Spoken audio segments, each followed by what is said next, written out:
Hi friends, हे बघा इथं मी 4 चमचे तेल घेतले. त्यावर मी राई टाकले, जिरं टाकले फोडणीला आणि कांदा टोमॅटो परतून घेतला. आता ही बटाटी पण मी याच्यावर तेलावर परतून घेते आणि थोडंसं पाणी टाकणार नंतर. पण मी आता वाफेवर ही बटाटी शिजवून घेते. त्याच्यावर मी झाकण ठेवते. हे बघा भाजीवर मी झाकण ठेवलं आहे. आता बटाटी थोडा वाफवून घेते मी.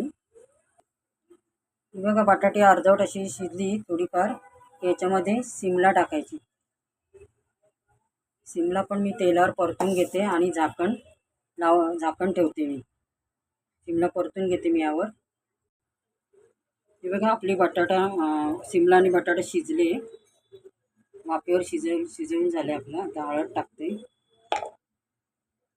मिरची पावडर टाकते, एव्हरेस्टचा मालवणी मसाला टाकते आणि चवीनुसार मीठ. हे सगळं मी परतून घेते आणि सगळं मसाले मिक्स झाले. झाकण ठेवून मिक्स करून घेते मी. याच्यावर मी झाकण ठेवते म्हणजे मसाले मिक्स होते.